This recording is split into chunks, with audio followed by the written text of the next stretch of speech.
Yeah. Oh no!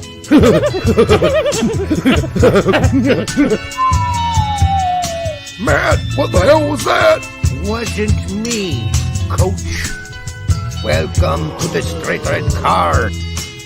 Get off our lawn. Welcome to the Straight Red Card, where I'm under the weather, but I'm still here. Had a sore throat today, so I showed up at work, grabbed my laptop, said I got a sore coach. A sore throat, coach, and left. So hopefully, coach used KY.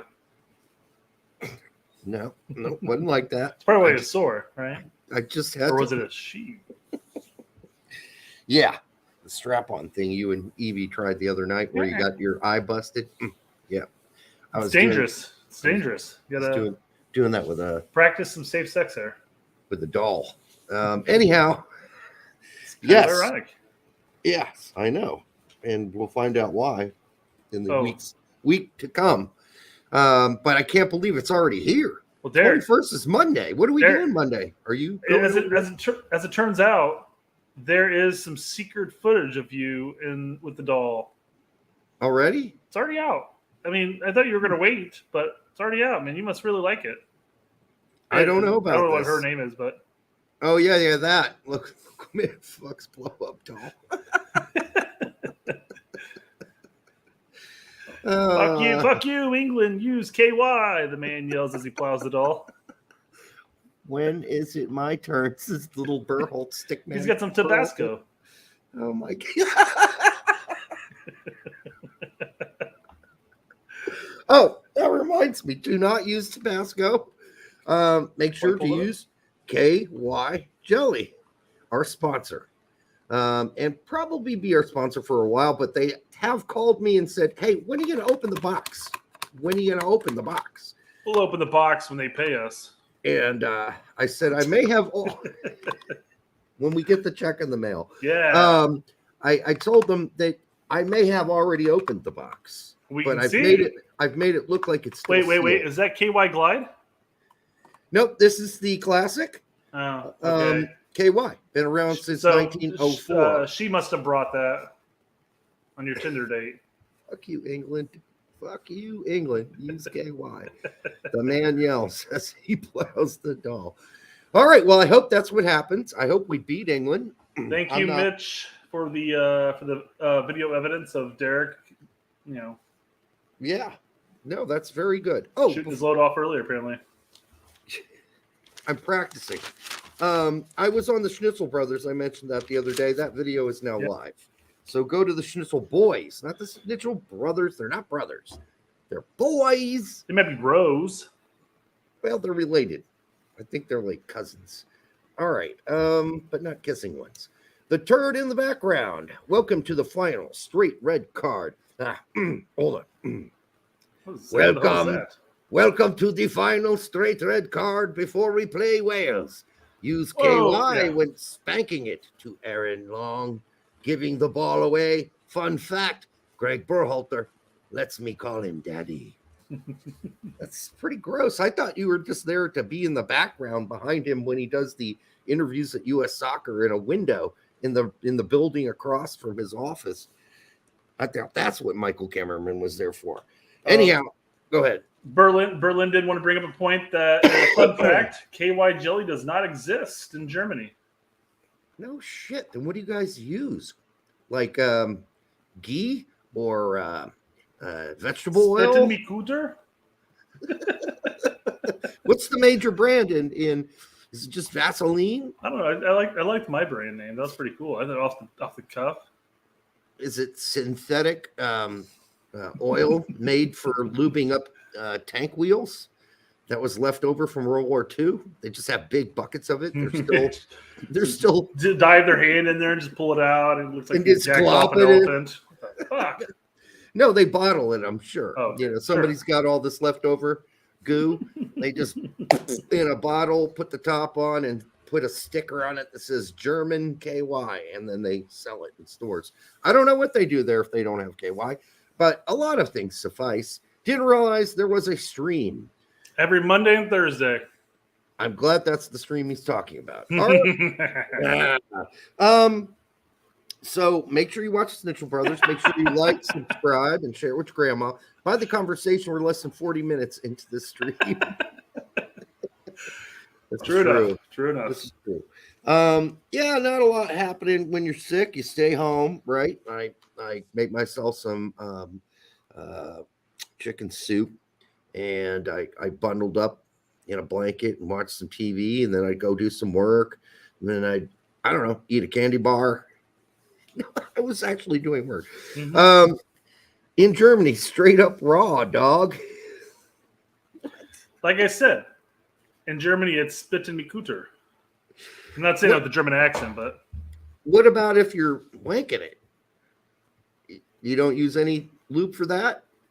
I suppose there are a lot of Germans that aren't circumcised. Instead, I would say most of them aren't. So I suppose you could just kind of use the skin and move it up and down, right? I wouldn't know. I'm circumcised, so I don't know.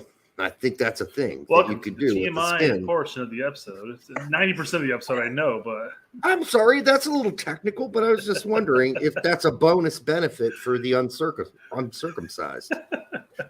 I don't know. It's just a thought. Do we have any more? You want to start with some comments before we head to the show? They use Wiener Schnitzel water. Why don't you just use the Wiener Schnitzel fat? You know, cook it in a pan, what's ever left over, rub it on, and get going. I guess. I don't know. I mean, you could fry up like a pork chop. Oil will come off of that, right? I mean, your dick will smell like a pork chop afterwards. Your girlfriend may or may not like that. Yeah. I don't know about that. Honey, your dick smells like a pork chop. Well, only do that if your girl is not a vegan or vegetarian, I guess. You might make her hungry. But but if she was vegan or vegetarian, would she in fact eat your meat anyways? So I mean, that is a metaphor for the penis. Of course. But so are so many other things we won't get into here yet. Just because I want to get this question done with, because I don't know how long Berlin's going to be here. Okay. All right. Can I get a good rant on how MLS is wanting $15 a month for watching MLS 15? I didn't read it. Sure. Yeah. $15 a month? Sorry, I didn't realize. Hold on. Let me jump back. Yeah. Keep reading. I'll pull up the slide. For watching MLS games on the Apple streaming site. What the fuck happened since I left Bloomington 10 years ago and USA has gone to the shitter? $15 a month is way too fucking much. I'm sorry. That's excessive. But I pay minimal for that for most of the places that I buy, like Disney Plus, help me out here. ESPN Plus. Well, ESPN goes my bundle, but yes, my Disney, Hulu, ESPN Paramount bundle is actually less than that. Peacock, Paramount. Yeah, you said ESPN. What are they trying to sell us here? That's BN's there still, but I don't have BN. If you're already an Apple TV Plus subscriber, $12.99 a month, or let us lube you up for $79 for the season.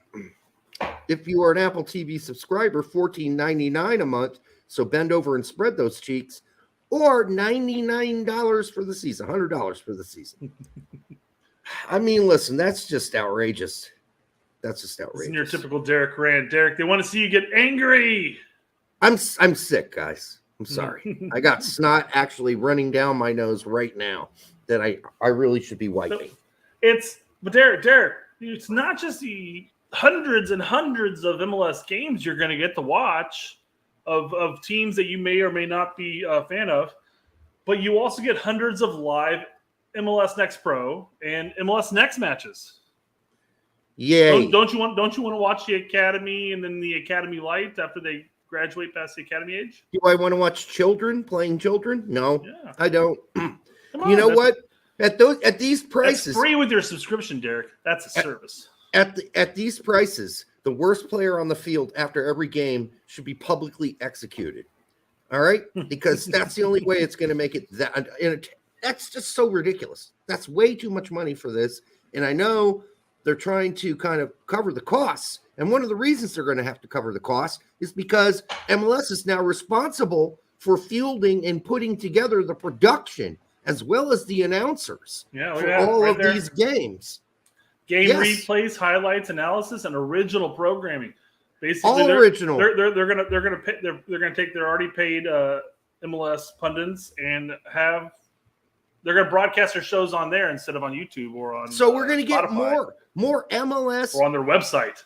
More MLS cocksucking from the announcers. They won't say a fucking critical thing about anybody on either team or the organization or MLS. They're getting rid of all of the local announcers that they now have for Fox and ESPN. They cover each of the games for the local markets. They're all gone. They have all been fired. Now, some of them might get rehired, but not even people like Max Bretos know if he's going to get rehired yet. He doesn't know. So he's more than welcome to come join our show from time to time. Well, I'm sure we'll ask him to come back. My question is the original programming on there. Are they basically taking the stuff they already offer for free? All those the shows like the whatever the was it a foul or wasn't it a foul show and stuff like that they do, and they post on MLSsoccer.com. More Weeby. Are they just going to be posting that stuff on there and no longer have it on their site? Is my question. Oh, they'll be in both places. Here's the free content. Well, not anymore. It's over here where you have to pay $15 a month for. I bet you Doyle has his own show on there. Weeby has his own show, but I think it'll still be parts of it still on MLS. They may have a small little 7-minute clips or whatever talking about replay of the week or whatever. This is a step backwards for me. It really is. I'm not seeing this as a step forward as far as reaching fans. Well, that's the thing. I mean, and Pete and Filippo have been posting about it. Obviously, a bunch of people have been posting about it. But I mean, Pete's like, obviously, I'm going to pay the $15 a month because I like to keep up to date, with all the upcoming MLS players that are, moving forward, and I want to get, But the common fan, the common person that just wants to watch the club they support, or just to randomly catch it. I don't know. I don't see. I think $15 a month being very successful. Season ticket holders for each of the teams get it for free. I think, but I'm not. Yeah. It's somewhere right here. Oh, it's down here. Sorry, it's right here. I guess that's a bonus. But if you're a season fucking ticket holder. And you're going to want to go to each game anyhow. Why the fuck do you need to watch it on your fucking phone? You get the away matches. I guess so, yeah. But so, I guess there's something that's not on here by any means, but I kept seeing on Twitter that there's something along the lines of about 40% of the matches that are going to be available off the platform, I guess. I don't know if that means it's going to still be on ESPN or it's going to be on their Twitter or Fox or I don't know. I don't know how it's going to work, quite frankly. Well, I have to say, with as much competition as they're having right now with players and former MLS players leaving and going to Leeds, Adams going to Leeds, all these former Turner going to Arsenal.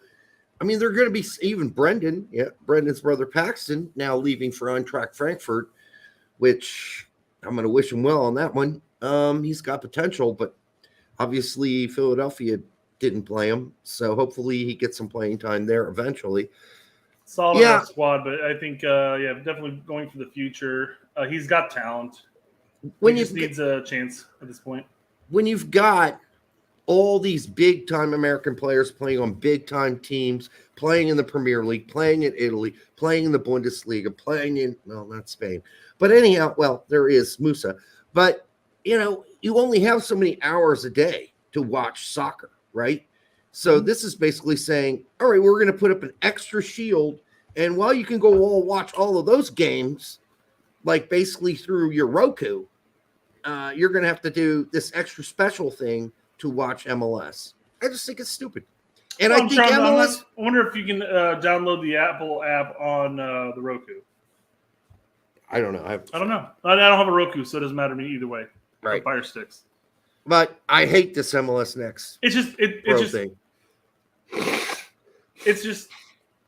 here's the thing. I mean, I guess the way I'm looking at it is I'm already looking at all my subscriptions and going, I need to start cutting back on some of this shit, man. I've got way too many. I don't watch nearly enough content. Unfortunately, I've got a lot of them just for soccer alone. Me too. And what Paramount, Peacock, and ESPN all equal out to be the same price as MLS Apple TV for me. Yeah. So I mean, I can watch arguably all of Italy or Serie A. I can watch EPL. I can watch Bundesliga. I can watch La Liga. Belgium, I can watch Holland. Yeah, Yep. I mean, I can watch all these leagues for the same price that I can watch MLS Next Pro, and MLS Next. Fuck those It's just weenie bullshit. I'm not seeing the value. Below them. I want to watch Chicago, and I've been plotting doing Chicago content next year for next season, moving forward. Well, I can't make the conscious decision to spend another $15 on some service right now. I got you. Hundreds though of live MLS Next Pro and MLS Next matches. Who fucking cares? Who fucking cares? They haven't even convinced us that that's even worth watching yet. They haven't even made a play for why we should be watching a bunch of kids play each other instead of the prior format when the kids went out and played USL fucking grown men. And now it's kids against kids. How are these kids, when you're judging kids playing against kids, how are you going to find out who's good? They're all kids. You play them against some men, you'll find out who the boys that are going to become men are. This is just stupid. This is a step backwards, and I don't know why they broke up with the USL. I mean, we kind of talked about it on a prior show, but this whole package stinks. It's horrible. Something smells fishy to me about this, and it smells like a money grab. It's just, it is a money grab. I mean, Apple paid a shit ton of money, and they're going to try to make their money back the best way possible. I think, though, quite frankly, the $15 a month, if they were to cut that in half, let's just say $7 or $8, $7, you could get away with that a lot more. And I think a lot more people would buy into it. I think so. I mean, cut it in half. I don't know. I'd consider it. You're nixing all of the diehards season supporters anyways by giving it to them for free, which is fine. That's a great thing to do because they're already paying into the league. Maybe the league is paying Apple TV for those subscriptions. I don't know, but I don't know. I feel like you're isolating the league to a select group of people that are willing to spend it. You know what? If they try to pull this shit off in England or they try to pull this shit off in the Bundesliga, what would happen? A fucking pitchforks would come out. $5 to $7 makes way more sense, especially if you've got people who are cynical or people who just started watching MLS. And now you're going to say, well, fuck off. And then we're going to have these turds up in the fucking booth calling the games that you don't know, you've never heard of, that cost us pennies on the dollar. We probably pulled them off the fucking street and handed them a mic, you know? No, I've got a brilliant idea here. Why not just say, hey, there's an entry level of MLS on Apple TV at $5 a month. Yeah. And you can select the team that you support and you can watch just those matches. Yes, for $5. For $5 a month. And then say, okay, otherwise you can spend $7 and get the whole league, or you can spend $50, or let's just say $8 because it got incremental. And then you can get $15 for all the other shit, the original programming, the MLS Next Pro, MLS Next, etc. I feel like you could make it work, because how often, and Derek, you had ESPN, how often did you really go back and watch Real Salt Lake versus Sporting Kansas City randomly throughout a week? No. Didn't do it. It's not going to happen. I don't care if I have access to every single fucking team out there. I can Chicago. only watch two teams that I like, and that is LA Galaxy, and sometimes I'll watch the Union. I like the Union too, and I liked the Red Bulls. Bundesliga games are like $10 per match on pay-per-view in Germany. Well, that's news to me. And maybe our buddy Berlin can tell us whether or not that's a fact. I have no idea if that's accurate or not. I've never been to Germany, so I don't know. Well, I haven't been there for a while. I've never talked to anybody about a match. I cannot tell you that. No, and no. Thank you, Berlin. All right. So Berlin lives in Germany, and he's just saying, Colin, you're wrong. Now, I guess the big question is, in Berlin, you can jump in on this at any point, but let's say you live in a completely different city and you support Bayern, but you live over in random city here, and you don't have access to the local channel there that houses the team or whatever. I don't know how it works out in Germany. Maybe is that something like if you don't have a local channel, you can pay a pay-per-view thing or whatever? I don't know, but I've never heard of that. Fuck if I know. Yeah, so, I don't know either. I don't have to watch games in Germany, so I do not know the answer. But I do think it would be a disgrace if that were really the case. $10 per game that's a ripoff. I mean, unless you're just. But the other thing is, like, if you're a Dortmund fan and you live in fucking old East Germany, but you're a big Dortmund fan, you'll probably pay $10 to watch the games you want to watch, right? You're not going to watch them all, maybe. Per match. I wouldn't pay $10 per match. Or you go to the local pub or the bar. I don't know, pubs. Yeah.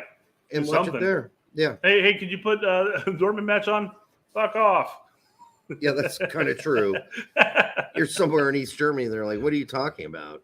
Nah, bro. I know that for those of us who aren't in the city of wherever is Norwich a city or is it's a city. Yeah, the city. That's what I thought. Yeah. For those of us who don't live in Norwich, to watch all of their games, we could pay $5 a month. I think it's like $4.99 or something like that to watch all those games. But I don't even want to pay that. No, I just get the ones that are on ESPN. Basically, yeah. Which aren't all of them, unfortunately. And then I go watch whatever I can steal from the internet. There it is. Riot. There are two primary senders, DAZN and Sky, both cost $25 a month. Okay. Well, Does Germany have local rights? Like if you live in Berlin to watch Union Berlin play, you can watch it on a local channel, or do you have to go through DAZN and Sky? Yeah. Anyhow, we're in the weeds here a little bit about that. So let's move on because we're 23 minutes in, and I did want to fun 20 minutes though. I didn't even know 20 minutes. Nice little rant in there. 20 minutes already gone by. So speaking of Paxton heading off to Germany. There's some other potential news of rumors. Insert big club here, keeping an eye on insert random U.S. player there. Not Boom! More of this shit. Why is everybody putting U.S. men's national team in front of their name and then posting random crap like this? I haven't even read it yet. This is posted by somebody else. There's a number of people who are posting this shit. So, okay, I wouldn't be shocked if Inter Milan were interested in Musa.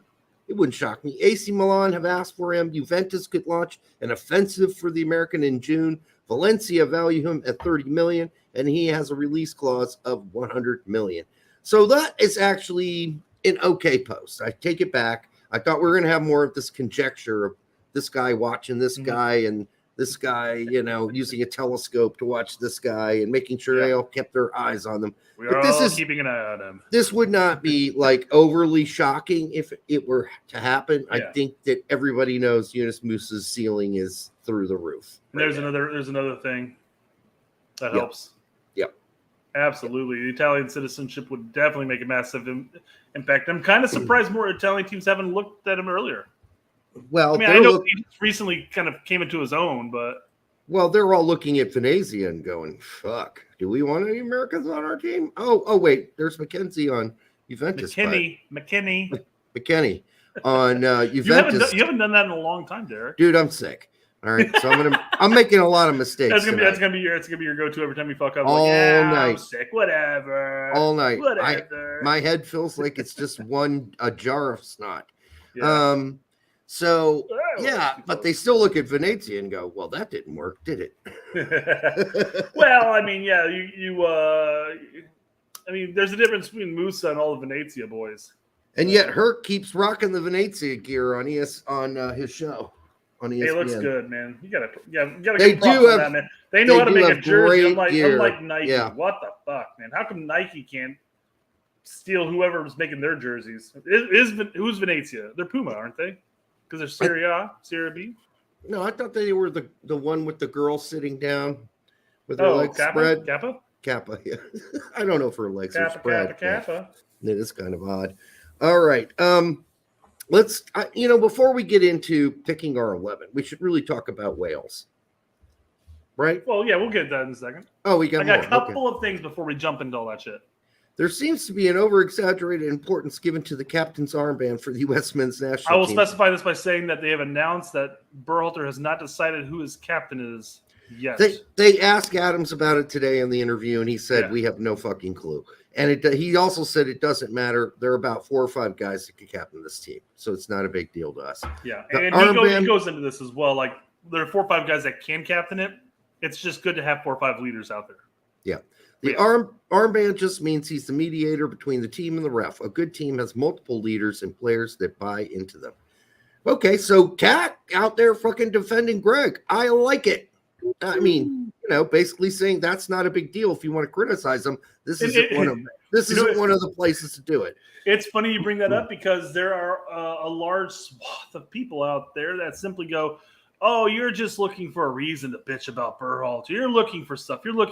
Well, I mean, here's yet another example. And they always pick on Tact and Pete, quite frankly, because they're the faces of this community, more or less. They're people. A lot more people know them, but they're always like, "Oh, you hate MLS. You're just looking for a reason to bitch about Berhalter, blah blah blah." But I mean, there have been a number of times where they've not defended per se, but they've taken the same side as. By basically just saying, okay, well, that's a ridiculous place to criticize him. Oh, by the way, did you know how Gregg pronounces swath? What? Swathe. Yeah. No. He does. Just like his pronunciation of hierarchy. It's a hierarchy here. He's just got hair on his head, not literally on his head, but in his mind. Well, I get why he gets it wrong, because when you die, who gets your shit? Your heirs, right? Spelled the same way. So he just, it just did. And plus, it was Michael Cameraman who told him to use that word because he had to sit down with Michael and say, okay, here's the shit that went down with Stefan. How do I explain that in a it's a pyramid. It's a circle.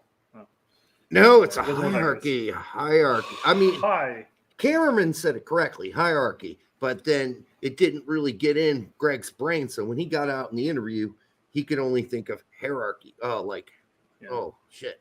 Anyhow, so American Hooligans, who just reached 10,000 subs or followers on Twitter, congratulations. Nice. Says, okay, but who is the captain of the U.S. men's national team Twitter? Michael Cameraman. Now, before we get into Chris's comment here, Tactical threw his name into the fold. I want everybody to know that I haven't said anything about this.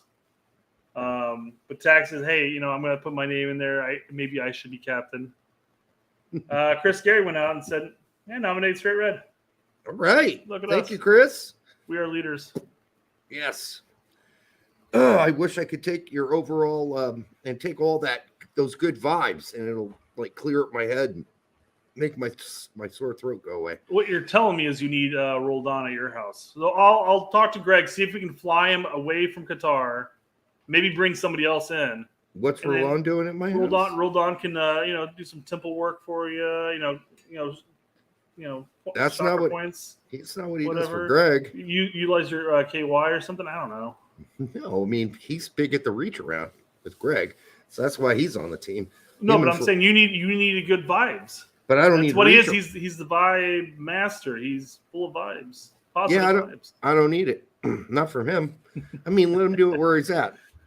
Stay away from my house. I don't like visitors, unwanted visitors. Oh, I'd hang out with him, I suppose, if he showed up.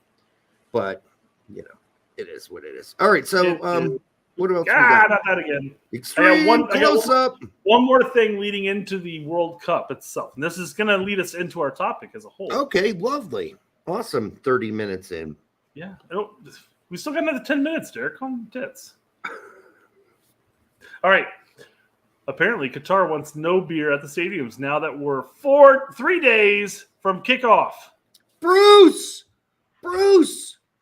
Remember Bruce is one of our buddies. Bruce was on our show in the old days. I haven't heard from Bruce forever. He came to the launching of Indy 11. He was there in the bar with us. Yep. Drinking beer with hundreds and 200s and 300s of people. It was madness. Bruce, we miss you. Get a hold of us. You know what?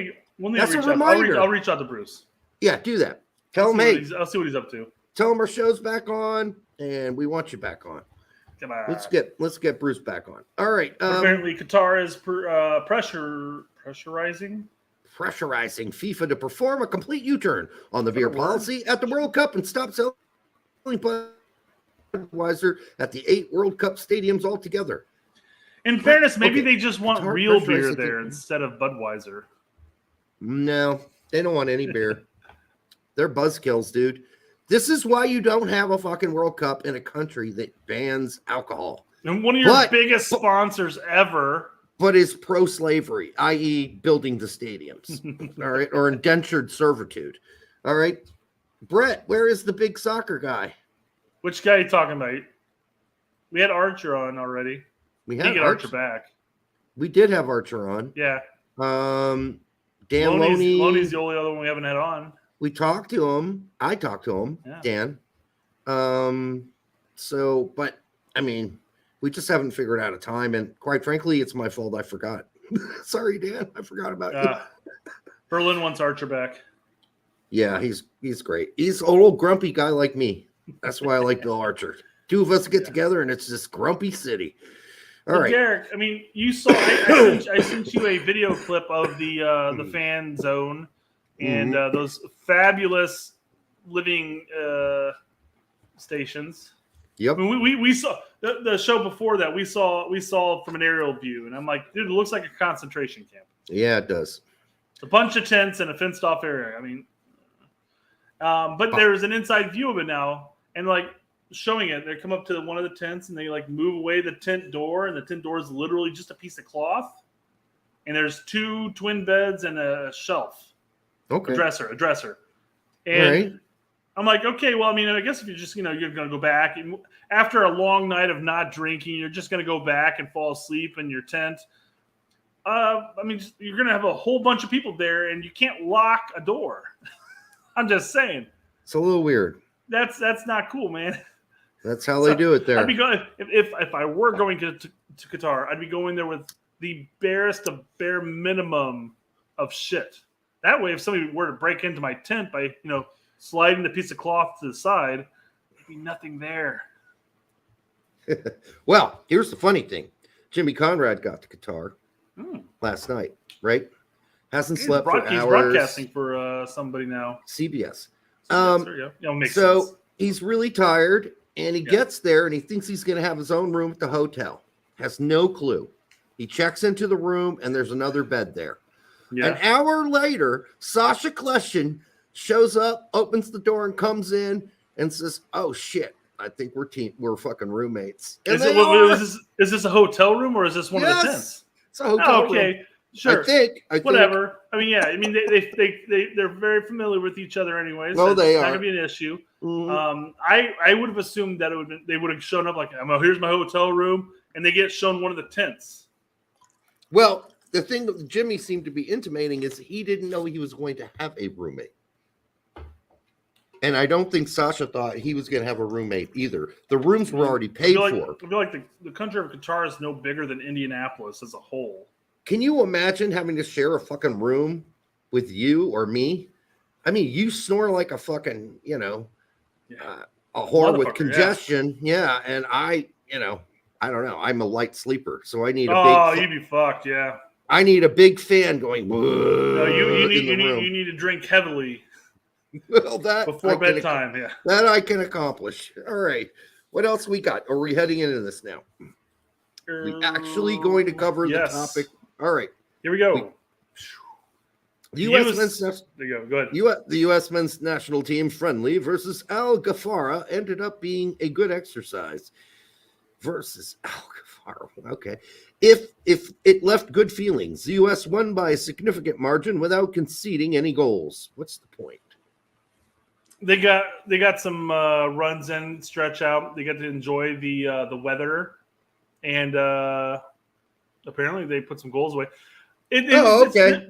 So this begs the question. I mean, I know like in years past, we had like during the World Cup in the summers, you had the pre-World Cup friendlies, just a final tune-up type of thing. Mm-hmm. But I mean, we're coming into this World Cup, and people are bitching. They're like, "Oh, why isn't the U.S. scheduling these friendlies like Mexico or Canada and all these other countries?" And I don't know. I don't necessarily want to play another team at this point. I mean, all these players are playing like 2 or 3 games a week already. Yeah, I think they're coming into the World Cup. I'm not concerned about their conditioning. No, I'm not concerned about their chemistry. Most of these players have played together for a significant amount of time throughout their youth, or just in the national team. And I mean, the starting 11 that we're gonna talk about, arguably about 80 to 90% of them all played throughout the qualifier, unless they're injured, of course. I'm not concerned about any of that, but I am more concerned about injuries, and that's just one more fucking game to get injured in before the World Cup. So, but did you go scroll down to that and look at the guys in the picture? Is that from the friendly game? Because I think it might be telling. Oh shit! No, I clicked off it already. Sorry. All right. Well, Sargent. It's all Sargent on there. That's promising, right? So far, rumors out are training with the first team are Ream, Sargent, McKennie.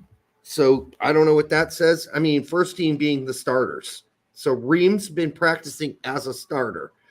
And then today, we had all the interviews released, right? Who was in the videos? Matt Turner. We know he's starting. Sure. Reyna. Okay, that's good. Good to know. Make him a starter? I don't know. Sure. Yep. Musa. Pulisic. Yeah. Yedlin. Maybe Dust ain't ready. Maybe Dust ain't ready yet. Maybe he does have. This is why we brought 4 right backs, Derek. Yep. And you questioned Berhalter. Come on. Yes, I still do. Ream gave an interview today. Yeah. Adams, we knew that. And here's a weird one. Haji Wright. Okay. Yeah. Haji Wright. And that's usually Gregg lets the guys who are going to play and start the next game do the interviews. Rare occasion.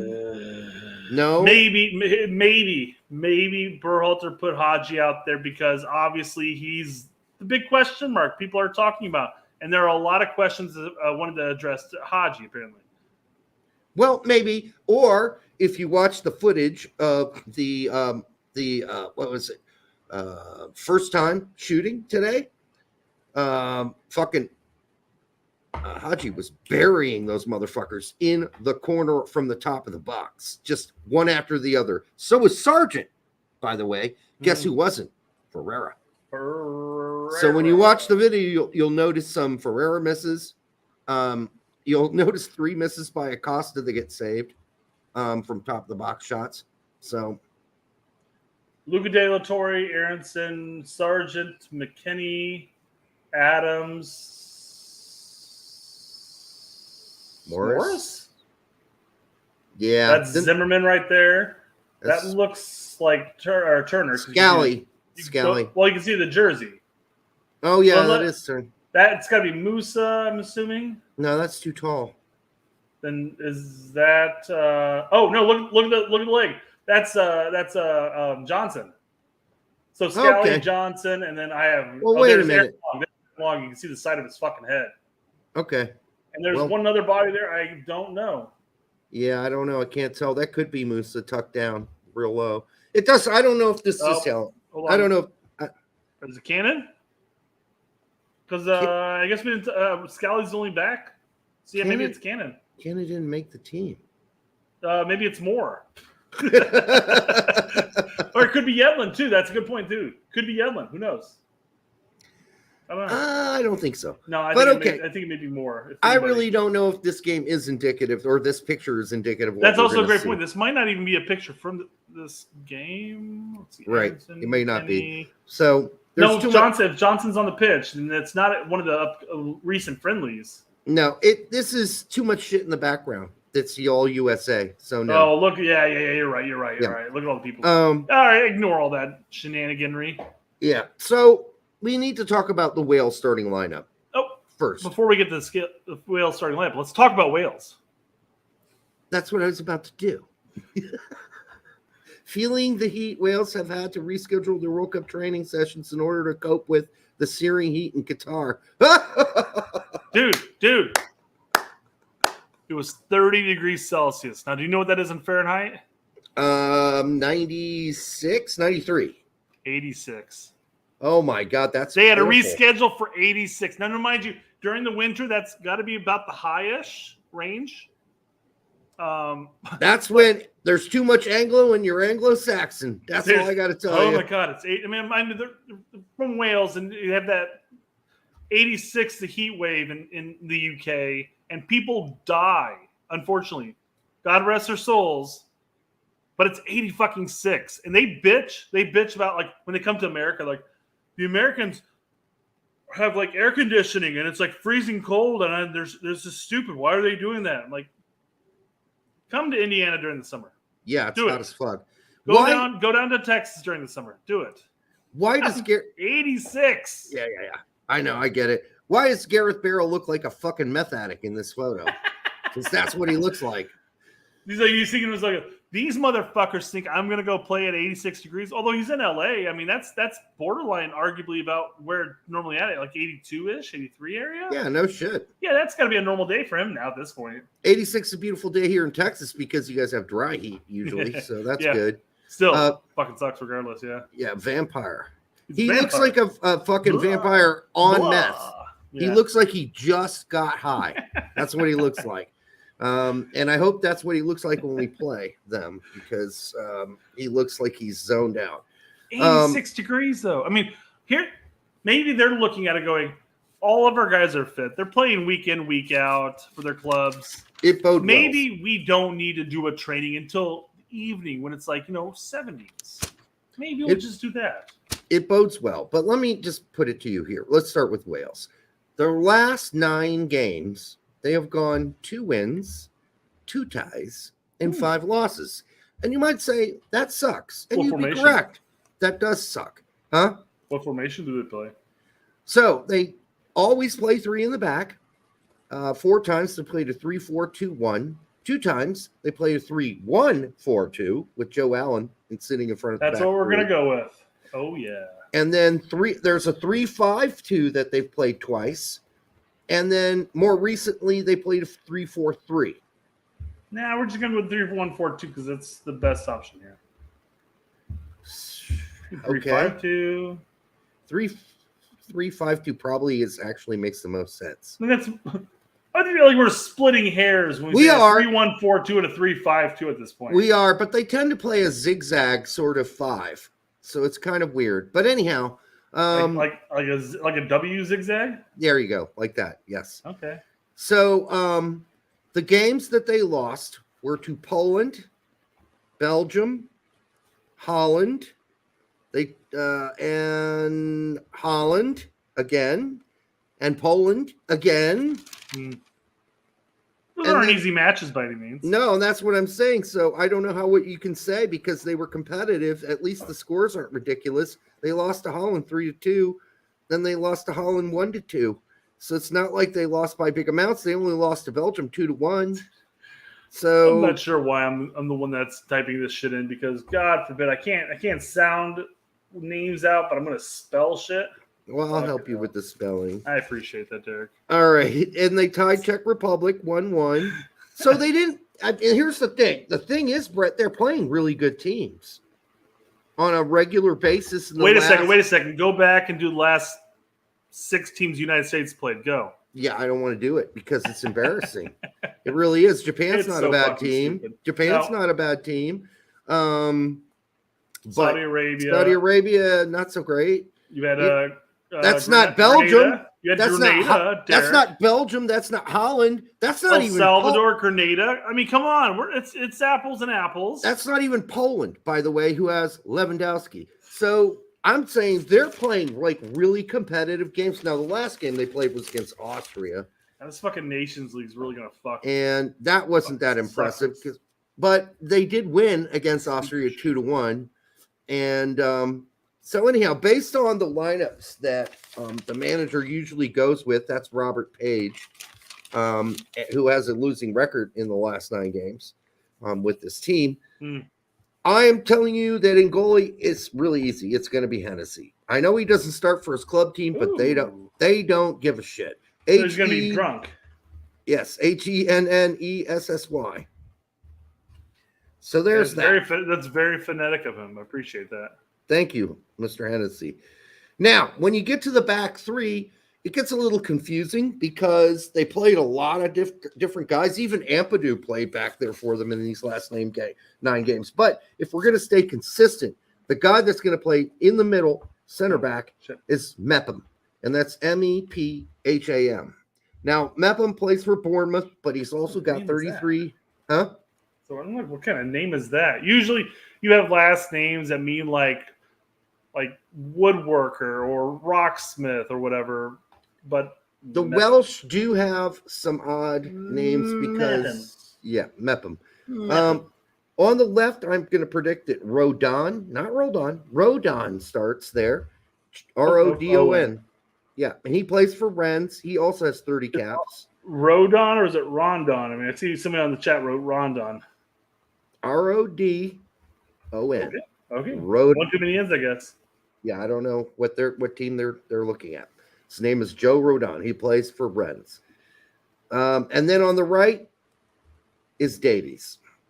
Or Davis, excuse me. Ben Davis from Tottenham Hotspurs. And it is spelled like Davies, though. So okay, thank you. I was going to say, I'm going by the chat here. Okay. Derek, you're muted. You silly fuck. Fix your microphone. Hey. You're unmuted. Can you talk? Nope. No sound.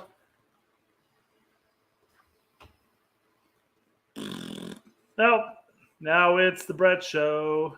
Do do do do do. Mana do do do do. Mana. Need Derek back here. I do not know the fucking Welsh team. I know some of their names. That's about it. I know it's not going to be a fucking pushover by any means. Nothing about this group is going to be a pushover, but this should be the one. Hello again. You're still quiet as fuckle. I can't hear you. And you're muted again. Man, it's been a long time since we had these technical difficulties, Derek. Are you on your work computer or on your crappy computer? You can't answer that because you have technical difficulties. What we need is a new computer for you now.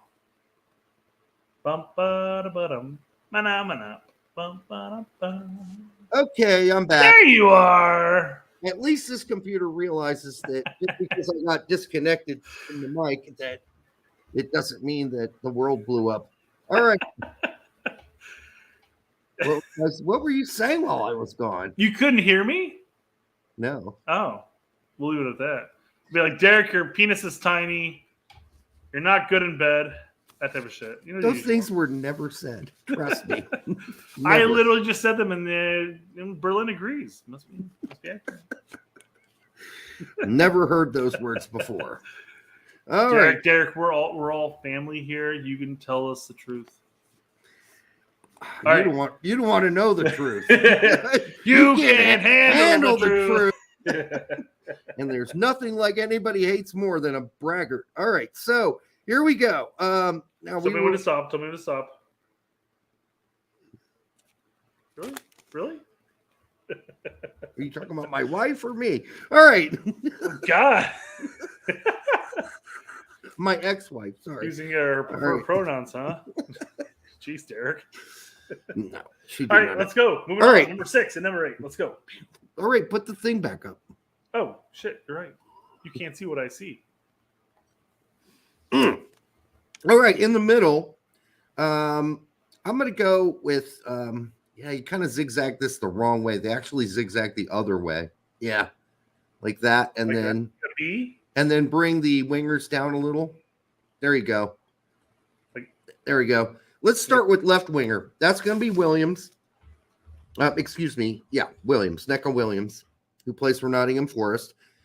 Next to him, this is just a guess because this is just getting crazy. There's so many guys that have played, but I'm going to guess Ramsey starts here. And then down below, it's going to be Allen covering the back three. And then above him, it's going to be Wilson. And if you haven't seen Harry Wilson play for Fulham this season, he's been fantastic. And then on the right, it's going to be Roberts. That's Connor Roberts, who plays for Burnley. 41 caps. Not sure why he got a capital letter, guys. Leave me alone. I'm going to be wrong on some of these, but this is my best guess based on what the manager has done in the last 9 games. Up top, I think we're going to see Bale and Dan James. Fair enough. So people who think that they're going to be slow haven't seen. That's the big narrative. People are talking about that all the time. They're wrong. Dan James is a fast little fuck, man. They're slow as fuck, guys. Don't worry about it. They are in the midfield. Yes, Ramsey and Allen and Wilson's no speedster. But then again, listen, they could play Johnson. They could put Johnson in this lineup too, and he's fast as fuck. Yeah, Al, exactly. Johnson might actually start in this. I mean, if they play a 3-4-3, they play 3 up top, and they get rid of one of the midfielders, and it could be Bale, James, and Johnson. Then that's 3 speedsters up there on top. So Berlin spitting facts, guys. If we're at 15 likes, you're not doing your duty. There's 108 of us in here right now. Hover over, hit that little thumbs up. Right. What's the thumbs up? So the whole point is at least know who we're playing and what the likely starting lineup is. And, in some ways, Berhalter's not all wrong by calling this a sort of sub-Premier League team. Sure. But, in the end, it's not like fireworks shooting out of your ass. But it's still a team that's going to compete with us because guess what? They've been competing with Belgium. They've been competing with Holland. They've been competing twice, with Holland. And Poland and Lewandowski, they competed. Czech Republic's a really decent team. They did manage to eke out a squeaker versus Ukraine. It's not like they're playing buttered up holes here. Okay? Yeah, well, Derek, they're not playing the Grenadas and the El Salvadors of the world. I mean, we are. So we're playing the buttered up holes. We're sliding in easy. They're having to go through it the hard way. Derek, our best 9 put something like 4 goals away on Grenada. So clearly, you are just the smart ass tonight, aren't you? A little bit. I mean, usually I'm the smart ass. I said it earlier because in passing while you were talking and stuff like Nations League fucking sucks. I hate this because basically. Yeah. Europe plays nothing but Europe. Exactly. And then we have our Nations League, and then we have like an occasional friendly here and there. Yep. No more flexibility to go play Brazil or play Germany or play Holland. We can't test ourselves. Our only hope is that our federation gets better. And quite frankly, it's going to get better for like the top 5 teams, and then outside that, it's going to be. All FIFA used to talk about for years is how they want to make the smaller countries better and give them a bigger chance and whatever. But what about the countries at the top of the federations or the ones that are pretty good, like Costa Rica, Mexico, ourselves, Honduras? And now we got to all play each other and have a fucking circle jerk every fucking Nations League window? Over the past couple decades, people were like, man, can like Mexico and the United States go down to play the CONMEBOL or something like that?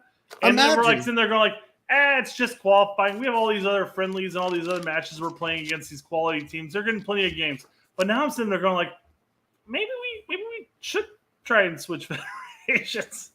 Honestly, I know it's pretty much a guarantee here with CONCACAF for the most part, but it is sad that you're looking at their schedule and looking at them playing Belgium, Holland, Ukraine, Poland, Czech Republic, and we've played squadouche. We played squadouche of the quality of this Like if we would have played Belgium and Holland twice, or Poland even, I'll take Poland twice.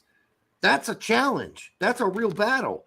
But against guys that are going to, have world-class players on their team, especially Belgium and Holland, we don't even get to sniff those kind of teams anymore because we got Nations League, because FIFA's got to make more money. Unfortunately, that's true. These games do pad our FIFA rankings. Oh, they absolutely do. It kind of gives us a superiority complex. Like, yeah, we're like 11th in the world, guys. I'm like, most of us are sitting here going like, no, we're not. You isolated the federations during the Nations League windows. You've isolated them from each other. They can't friendly each other. They can't get together and have a pizza. They can't even get together and give each other a reach around. This is horrible. What the Nations League and that shit does is at least here in CONCACAF, is it benefits the lesser teams because they're getting more and more games against better opposition like us. That's fucking fabulous. Let me know when Luxembourg makes it out of the bottom of the pit that is the Nations League in Europe. Let me know when St. Kitts becomes a massive force in CONCACAF. Sometimes you have to look at the way the things are and say the way the things are because they're the way they are, because that's just fucking reality. St. Kitts ain't ever going to be more than they are now. Bermuda ain't getting any higher. Okay, Liechtenstein is on top of it already with you. Liechtenstein. They're going to win the Euros, dude. San Marino ain't getting much bigger than they are now, and it's just a fact, folks. And none of this is helping any of those teams. It's really not. It's a false narrative. It's a bullshit narrative that was made up by FIFA. Oh, we really want to help the small teams, so we're going to force them to get slaughtered and stomped on by fucking Mexico and the United States and CONCACAF. And, at least in Europe, Liechtenstein, San Marino, and all the other small shit teams end up in the same group together with Andorra. And then all the little fucks get to be at the very bottom of the and they're never going to get out of that. One team's going to get out of that. This is an interesting point Larry's bringing up here. He's bringing up a couple teams. And Jamaica's in the same boat. Yes, but they're able to import UK guys. So, all of a sudden, you're looking at these small island nations having a bunch of, League 1, League 2, and below players. God, Jamaica had, if I recall correctly, when we played the friendly before the Nations, so whatever summer that was, 2020 summer, had a League 9 player, practically a Sunday league player in the UK on the roster. Yeah, but listen, that's the thing. It's it might benefit Jamaica or Curacao a little bit because Curacao fills their team with a bunch of fucking Dutch players. Yep. All right, so listen, that's not the same thing. That's not what I'm saying. What I'm saying is the teams that we know are never going to be able to do that. Like St. Kitts, like Bermuda, there are other islands too. You want to talk about Netherlands, Antilles? I don't know. Which islands do you want to talk about? They got no shot of ever being anything but the worst teams in the fucking CONCACAF. And the same thing goes for Europe. San Marino, Liechtenstein, Luxembourg, what's the other? Andorra. All those fucking countries will always amount to nothing. Nations League does nothing for them because they end up sitting at the bottom of Nations League in Europe and playing against each other. It's ridiculous. Mm-hmm. This is the dumbest thing I ever heard of. It's the most fabricated tournament I've ever heard of, and it's annoying. Basically, the fattest teams get fatter. Basically, what it is. Why don't they put together a tournament that has the best teams from all the different nations?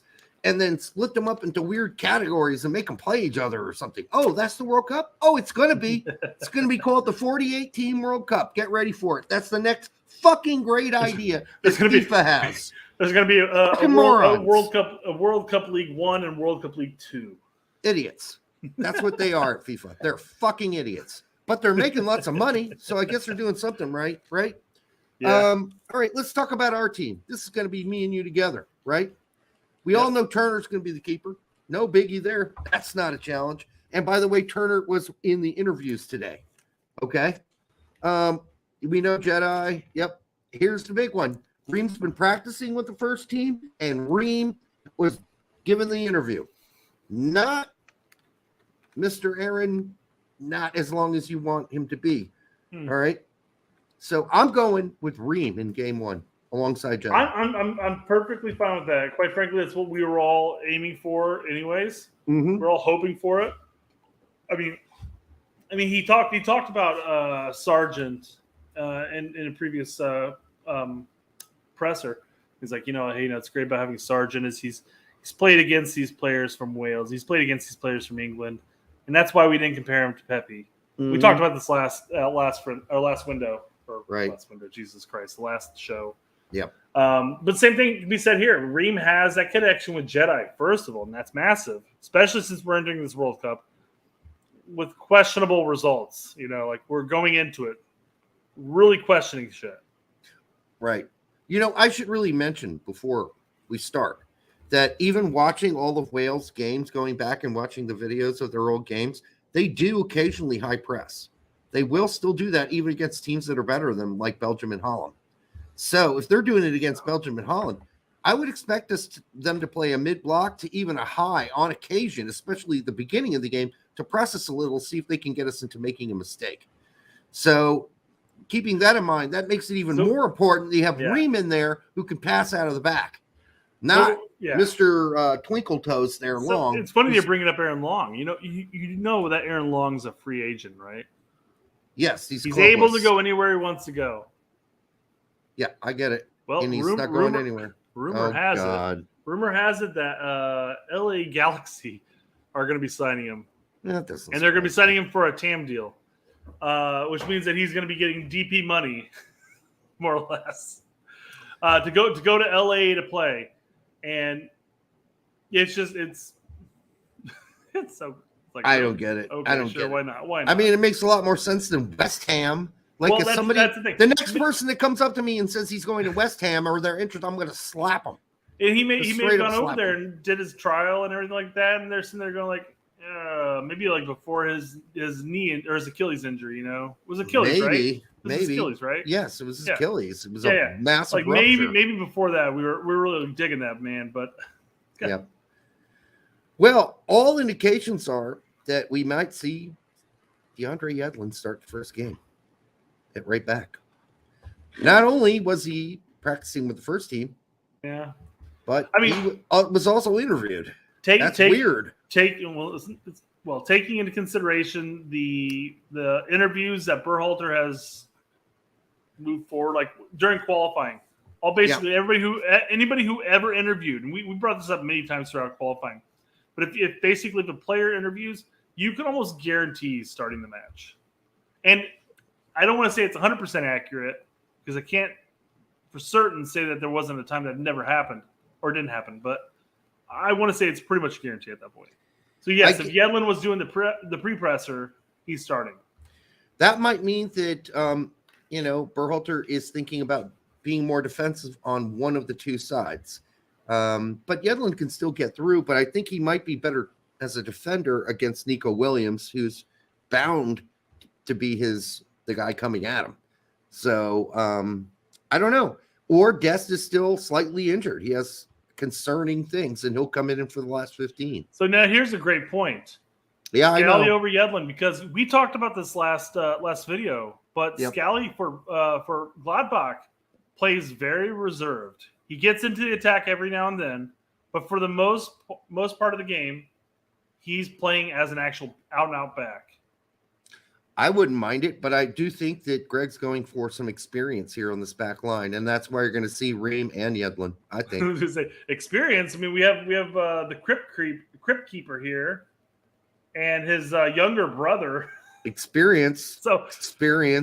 Yedlin, experience. The only guy that's really just still in his diapers or just out of his diapers is Jedi in that back line. And I think when you go to the World Cup, maybe Gregg's starting to think, I don't know, stability. But then again, we said it before, Dest has muscle issues. So I'm not either. Yeah.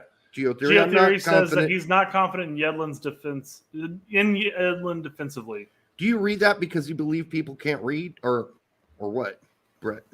Yes and no. That we do know that there are some visually challenged people in our chat.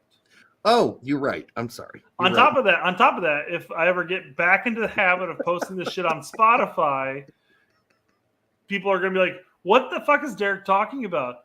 Yes, I do agree with that. Geotheory That's a great says, point. That's a great point. Let's move forward now. Geotheory says, I'm not confident in Yedlin defensively. I'm not either, but I'm not confident in Dest either. That's a great point, but Dest does at least offer more on the offensive side of things. Yeah. So it's kind of a give and take what you want to get in the game. Yeah, I agree. Yes, I think given the pre-pressers, given everything else, I think this is the back line. The 8's easy. That's Adams. Are you sure? Yes, he sure did it. Are you sure about that? He did a presser today, yes. And let's see, was Weston in a presser? So he was not. But let's jump over here and put Moose up because Moose is definitely going to be in there. Yeah, Moose did an interview. He's definitely in. So the question is McKinney fully healed? Now, he was training with the A team today as well. Not the first team. I said first team before. It's really, I think they use the letters there. So the A team, he was practicing with them today. Of course, so was Aronson. So I don't know what to make of that. But I think I'm going to go with McKinney here. I think he's probably fine. I'd like to think so.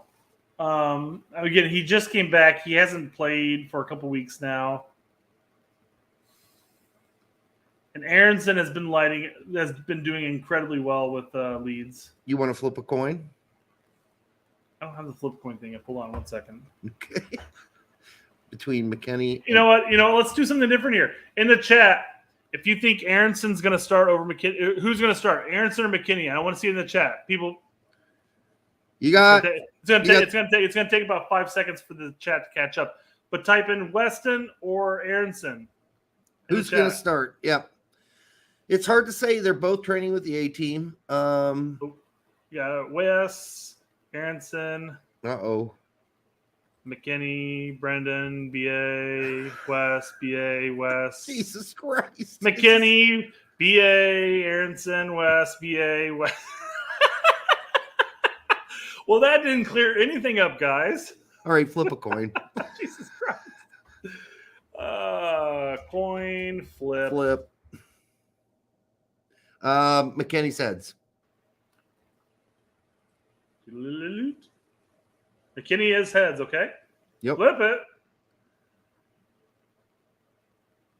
Oh, it is McKinney. All right.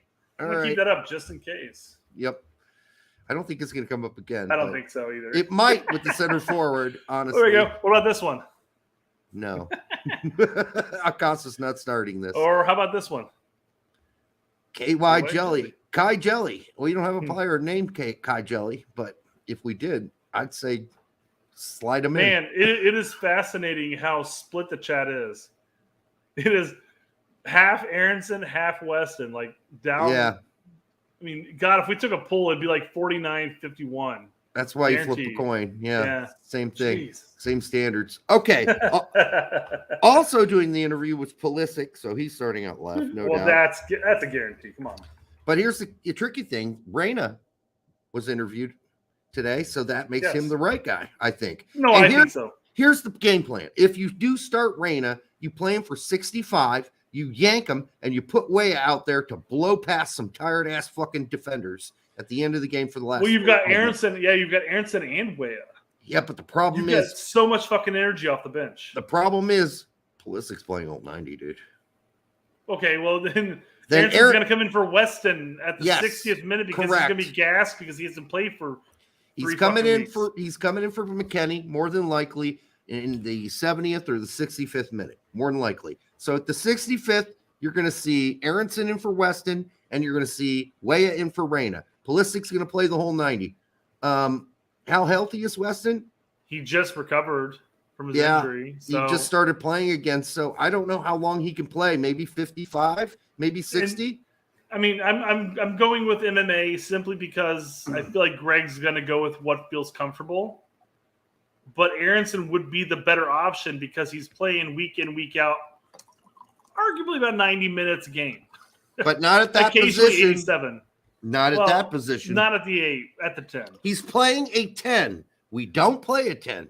That fucks Aronson over. What if Aronson played more like a 10, like an 8/10, and Musa played an 8/6 double pivot, We'd both be happy as a pig in shit. We would. We'd slop around in that like pigs and shit. And then people act like it happens all the time. It doesn't happen all the time. We don't play a 10 and we don't play a double pivot. That's not what happens. There's a meme earlier of it's like somebody had posted like, here's who I think we should play against Wales, and there was a Reina at the 10, and somebody responded with a gif of like Derek after seeing Berhalter playing at 10, and it's like mind explosion. I would have just replied, "That's a Disney prediction. I hope it happens." But big question though, based off of the interviews and what we expect and what Berhalter talked about with understanding the opposition, who do you have at 9? Well, the weird thing is that Haji was the center forward interview today. I know. I just don't know how to trust that. I don't. I can't. No. I'm still going with Sargent. I'm sticking with Sargent as well. Although I have to say, both Sargent and Wright in practice were hammering shit into the corners. Both of them were. So, like, to a point where the other team members were going, damn, holy shit. Oh, man. Oh. We're all over the place here. Yeah. So we have some Sargents. We have one Jesus with Dakota. And that might be a realistic pick, quite frankly. Berhalter might go with what's comfortable and go with Jesus.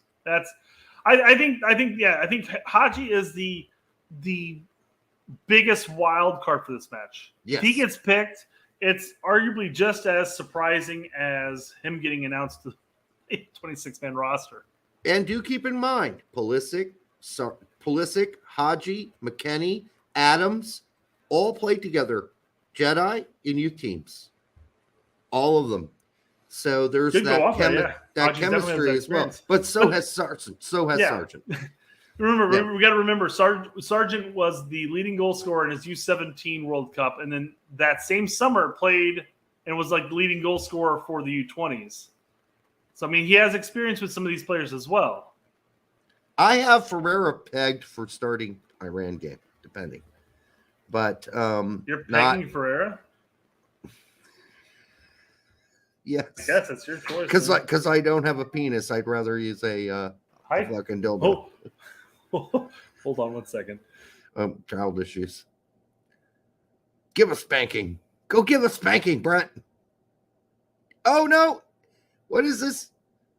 He's telling me to get the fuck out of here. Go to bed. It's fucking 9:30. Okay, no. What are you saying? Oh, my God. My daughter came in to the office. Yeah. And? Without her pajamas or underwear on. What? That's why I'm like trying to. Oh, my God. Hold on. Go talk to your mom. That's like. If you piss your pajamas, this is not the place to come. After taking them off. Video off. Jesus Christ! Like hands on screen. I'm like, I was gonna click. I'm thinking it was Evie coming in here. I'm like, oh, what's she want? All of a sudden, I see Charlie walking in, buck ass naked. I'm like, whoa! Block the camera. A naked 4-year-old. That would have been like we would have been arrested. End of channel. We would have been arrested tonight. Crikey. I'm glad they would have gone to your house first. Yeah. Code red. Oh, Jesus. Child porn is not something I need on my fucking resume. It wouldn't be child porn. Basically, local dad arrested. I'm so glad my kids aren't that young anymore. So that's our lineup, folks. It's 1:14 into the show. We'll take let's take some final comments and then we're gonna call it a night. Oh, here we go. I wanted to bring this up. Chris Gary brought this up. Apparently Qatar bribed 8 Ecuadorian players $7.4 million to lose the opener 1-0 second half. Wait, what? 5 Qatarian. So basically they're trying to make it into the break. They're trying to get out of the group. I don't know what to think of that story. It's happening. All right. This is Derek's favorite part of the show. Gregg Clownhalter says, I saw on Twitter today that apparently Ring was practicing with the ones alongside Zimmerman. That could be huge. Maybe Gregg learned long. It's not the answer. Hopefully, we start strong on Monday. Monday will tell us a lot about our ambitions for this tournament. That's how I envision a clown talking. Well, Adam, I think Adam's right because we went with Reem as well. Yes, we did. And you're not the only one that heard the rumors or saw the clips. So there you go. Zoom up a little more. All right. This isn't his last question, but Berlin. This is my last question for Derek, okay? Are we there yet? That's Derek at the 1 hour and 10 minute of every show. He's like, have mercy on me tonight. I'm sick. I need some sleep. Again, using that excuse. Will my finger do? Will my finger do? Will my finger do? How about your finger? That's very English of you. Will my finger do? Desi, most likely the answer is going to be usually no. Maybe two fingers. Unless you've got very large hands. Or you're sleeping with a very small woman. That's up to you. Well, yeah, you can double and triple if you need to. All right. Even quadru. You could put 2 in one and 2 on the other. You could wrist it. Yeah.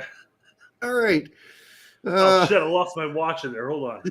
That's usually more possible after they've given birth to a couple children. All right. That's when they get into that. They're like, hey, all right, it's almost Thanksgiving. We're working our way there, Berlin. Don't worry. Okay. When you are fighting over which type of football to watch with the family, it's a perfect time to make some Thanksgiving recipes. Everyone likes blueberry and pumpkin pie, but have you ever combined them? Blumpkin pie is delicious. No Blumpkin pies, please. Sounds gross, but do you know what Blumpkin is?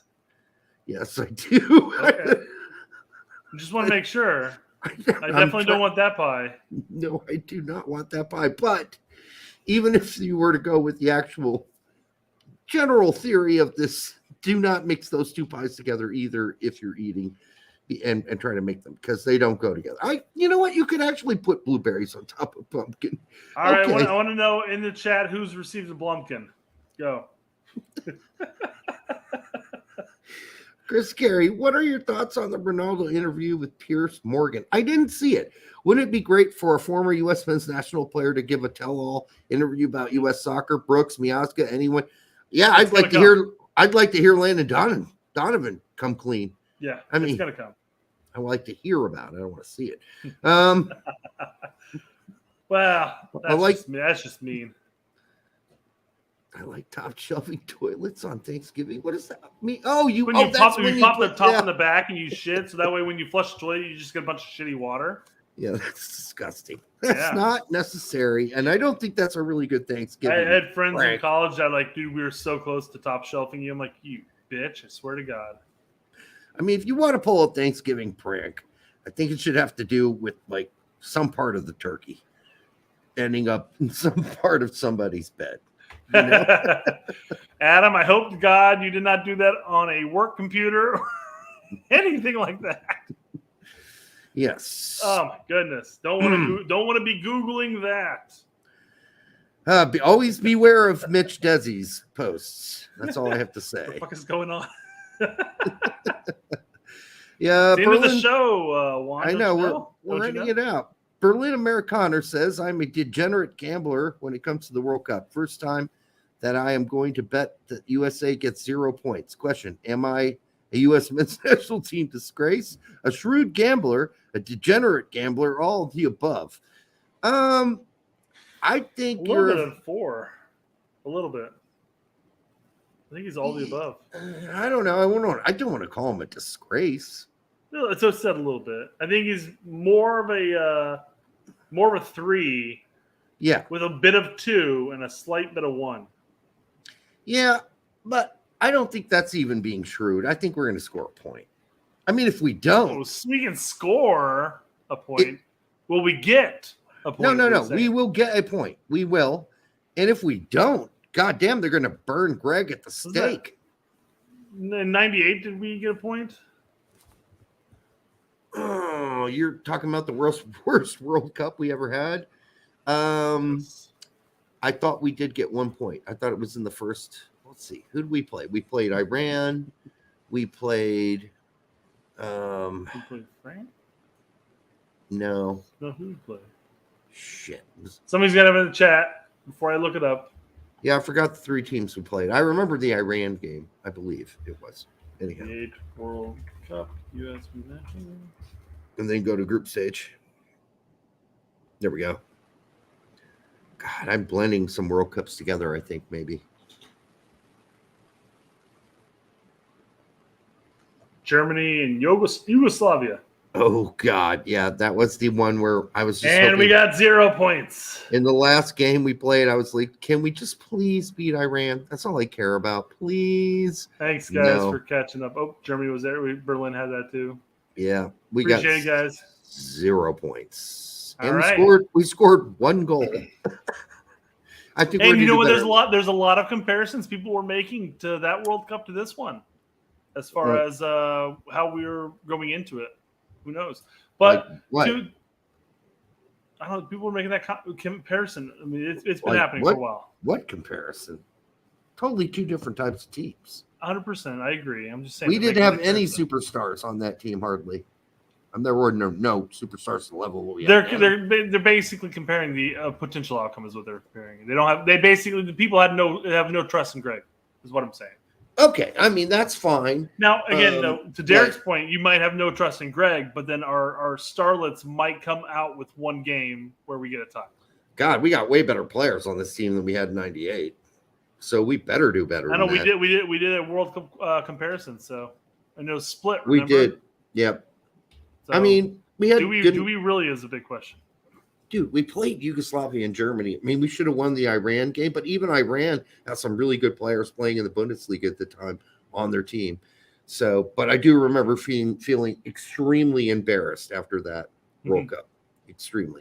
All right, next. Oh, sure, 100%. Methinks you'll be disappointed come Tuesday morning. I don't want to be. No. I think he's going to be disappointed because he's a degenerate gambler betting against the United States. Oh, J.R. Thierry. He's got a good point. He's saying, no, dude, we're going to at least get a point against Wales, is what he's saying. At least. Yep. I think that would be correct.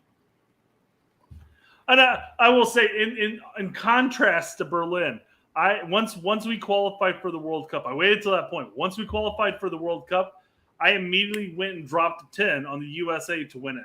I know you keep saying this, Brett. That's the dumbest thing I've ever heard. Derek, the odds are in my favor of making a shit ton of money. I'll be a thousandaire. You are more likely to hit the lottery, all right, here in Indiana. You should have signed up for that. I do. We are not winning the World Cup this time around. When the lottery is hitting $1 billion, I'm dropping a 20 on it. Sure, fuck it. Why not? You should, because it was $1 billion. Yeah, that's what I'm saying. That's what I'm saying. Here they got $1 billion. Why don't they just split that up into like 20 pots and do 20 different tickets that win 20 different pots of the $1 billion? I've said the same thing. Quite frankly, it's ridiculous. I always talk about, like, whenever I play the lottery, I'm like, I'd be happy if I just got 100,000. You know what can I do with 100,000? I could pay a shit ton of my shit off. Fuck that shit. Just make 100 different millionaires of different sizes rather than have 1 billionaire. We don't need any more billionaires. We got enough billionaires. And they're fucking up this country as bad as it is already. Derek, we don't need any more. You're assuming the people who are playing the lottery that win $1 billion are going to be able to fuck up our country. What's going to happen is then within 10 years, they're going to be fucking bankrupt because they're going to be doing stupid ass shit like buying 72 helicopters and 42 yachts, and all of a sudden they realize, well, I can't afford all this insurance and shit like that, and all of a sudden they're bankrupt. No, there's no way that happens with $1 billion. What is going to happen? That's tough. That's got to be tough to do. I agree. I mean, listen, you're going to have $1 billion, and then you're going to have all these people coming to you and saying, invest in this, buy that, buy this, buy that. Or if you're really smart, you're like, fuck off. Go fucking, all you investors, go fuck off. I'm going to put my money in something safe. And guess what I'm going to do? Live off of it. and I'm going to buy a big mansion and a pool and a boat on a lake or whatever I wanted to do. So 71 helicopters is the happy medium. Yes, it is. Yeah. And yeah, yacht equals bankruptcy. Absolutely. Not with $1 billion, it doesn't. Yeah, it depends. You could be like Bezos. $1 billion. Bezos. There we go. Finally, it came to me. Bezos had this like monster yacht created in like Holland or something like that, or Belgium or whatever. And yeah, they wouldn't deconstruct a like 400-year-old bridge because he couldn't get his yacht out of there. Underneath it. Yep. Good. What a fucking moron. I swear to God. Fuck him. Fuck him and all the other billionaires. Dumbest billionaire ever. But don't worry, he's fighting. He's going to be fighting climate change with his billions. Like, hey, when I die, all my money's going to climate change. Sure he is. Don't worry about that. Sure, he'll be fighting. By the way, watch Rings of Power, please, and pray to God. Did you hear about the Rings of Power thing, though? No, I didn't. But he'll be fighting climate change while he pollutes the fucking planet. Apparently, Rings of Power. For all this. I'm sorry. Apparently, with Rings of Power, they are bribing Brazilians $30 in this food transport business. Like, hey, watch the first episode of buy an Amazon Prime membership. Watch the first episode of Rings of Power, and you'll get $30 to iFood, which is basically like you order food and the food gets delivered to your ass. It's just it's hysterical. Yeah, I don't get it.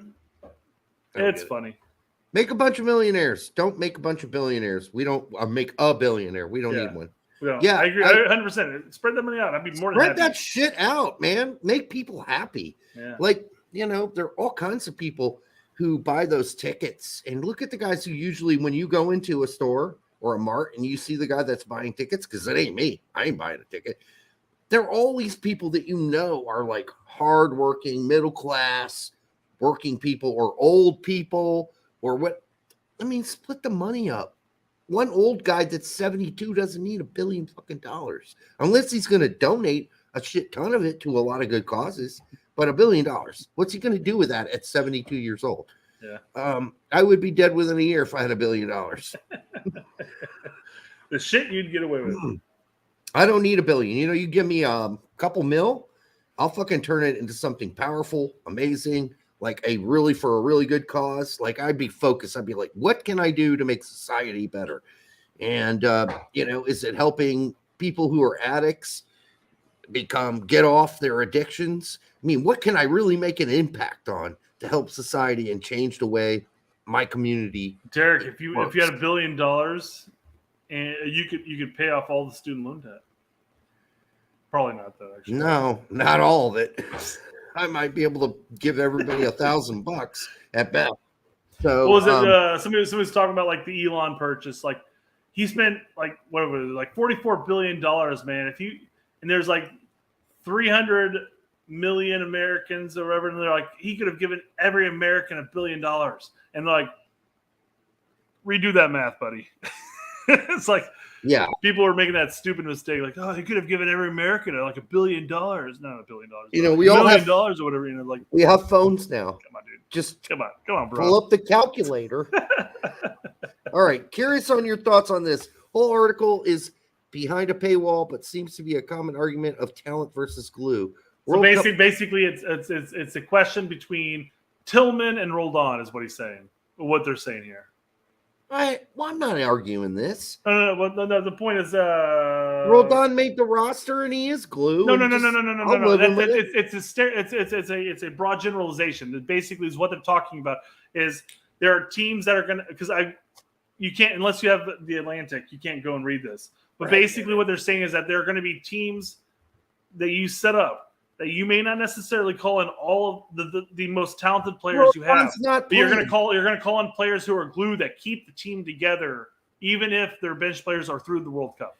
Max 16.5 players play on average in a World Cup off a World Cup roster. So at least 5, 6 in this case, more guys are going to be jerking on the sideline, and you want them to be satisfied while they're doing it. So they need to be team That's why guys. you bring a glue guy. That's why you bring a Roldan. He ain't going to play in this World Cup unless a bunch of guys get assassinated on the way to the game.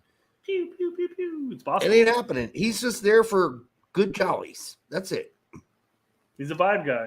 But yeah, that's the talking point. Even with the big teams, is basically the talk in this article. And again, I can't read it, so I don't know. Well, Robert Martinez, based off of what they say, but it's like he's like, I wasn't able to pick my best 23 players.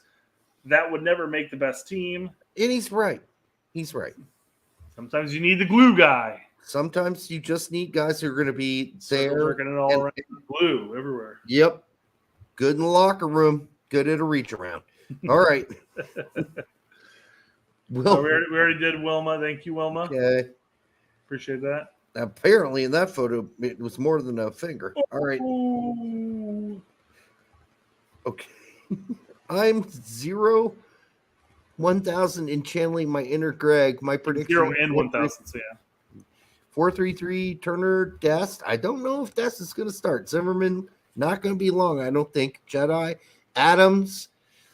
McKenny Musa. McKenny's a question because of fitness, but he might play like 55 or 60 and they get yanked off for Aronson.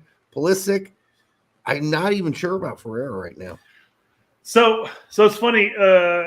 Chris is definitely channeling his inner Gregg because this is accurate to what you would expect if you take out all of the context around leading into the match.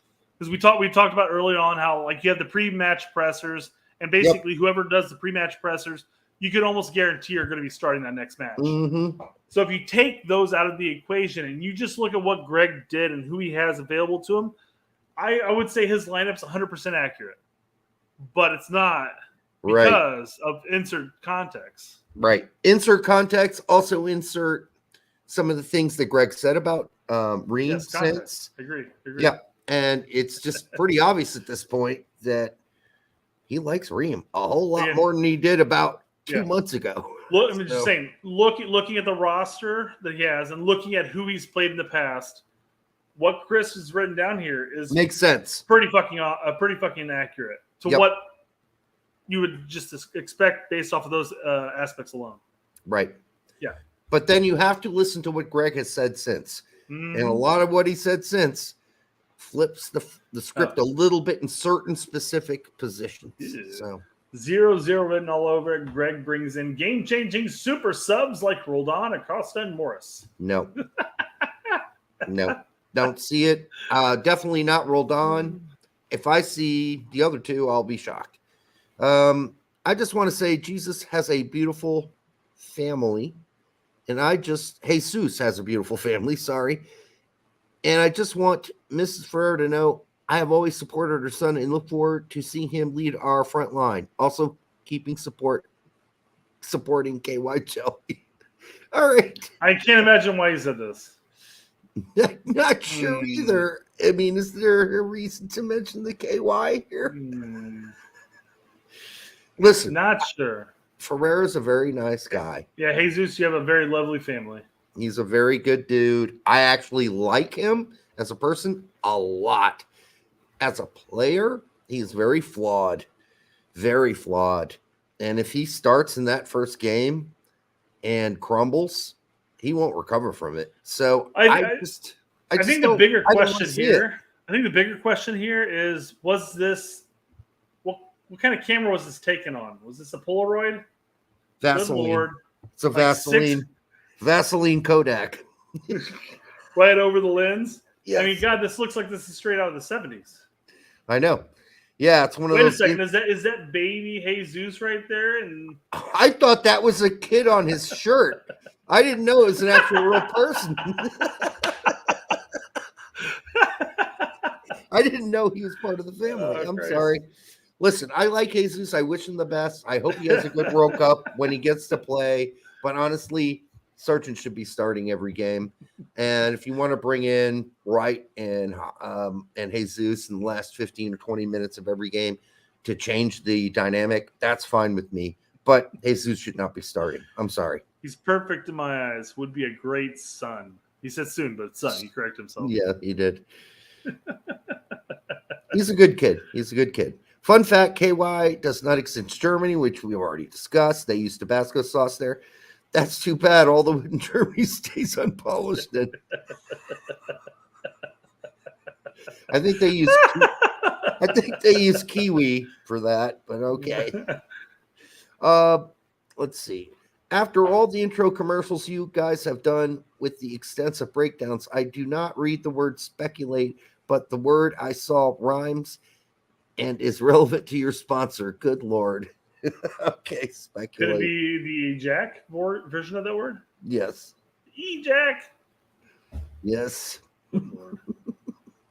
What is this? What's happening? What's happening? That was a pretty good impression. And no other things. So look at that. All right. God, we're only an hour and 30 minutes in. You can go to bed early tonight. Dude, I got to piss like a racehorse too right now. That's the worst part. All right. Just know that we love you. Wait a second. Oh. Are we showing your video tonight? We can. Yeah, I'll pull it up. So that'll give you a couple minutes to Brett, what are we doing on Monday? Games Monday. Good question. So I talked to my contact who I'm going to go watch the game with. You are invited. Okay, I might show up. You can come join. Yes, I mean there's going to be some jalapeno poppers, some bacon wrapped chicken.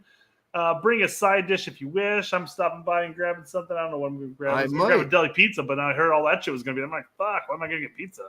I could make a pizza for you guys while I'm there.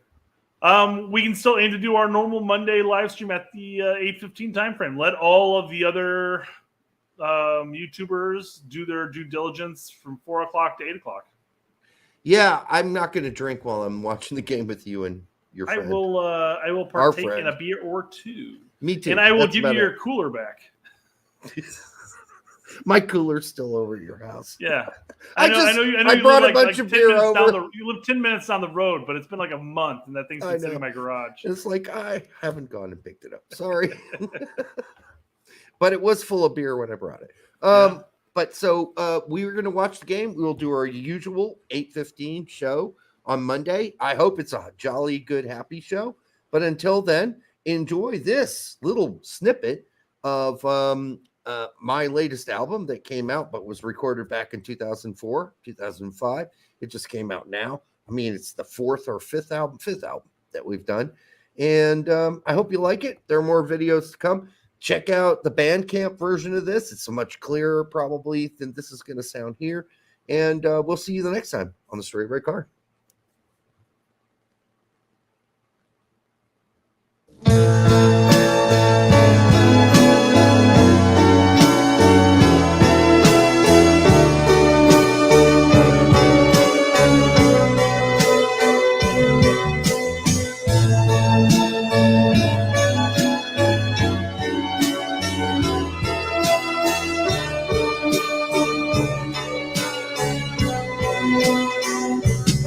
But she's a trap, she's an unsung novel, turn a laugh and get your whole world dazzled on the line, or a phone call with or without wine. Oh, I'm a star, I'm a magazine hero in a bar, I'm a faceless hero in a bind. I can add 1 and 1, it equals 2. I feel it turning around, I know there's nothing new underneath your guile. She's a crowd, she's a crowd.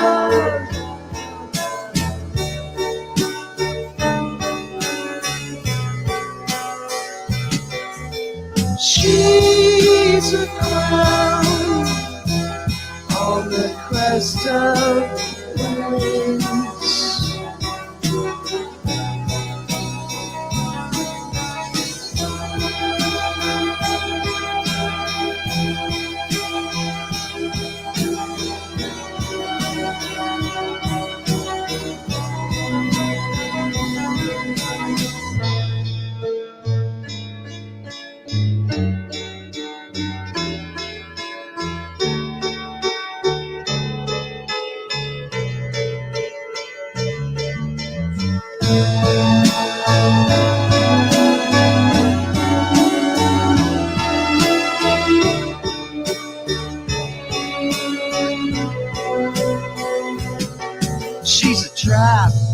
She's an unsung novel, turn a lap and get your whole world dazzled on the line, or a phone call with or without wine. I'm a star, I'm a magazine zero in a bar, I'm a faceless hero in a bind. I can add 1 and 1, it equals 2. She's a crown, she's a crown.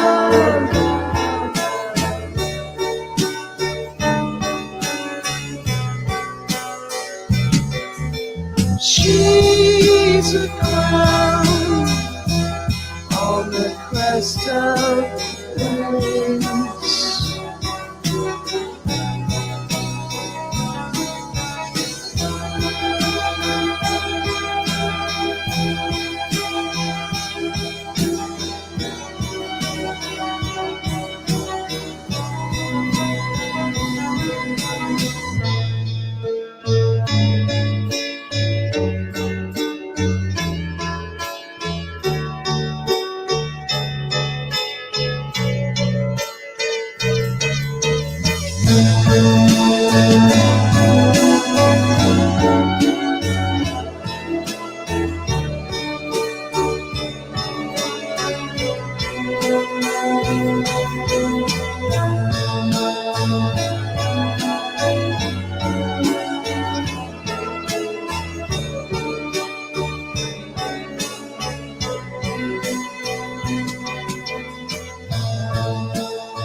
You're gonna do her.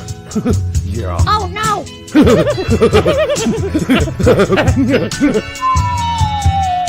Matt, what the hell was that? Wasn't me, coach. Welcome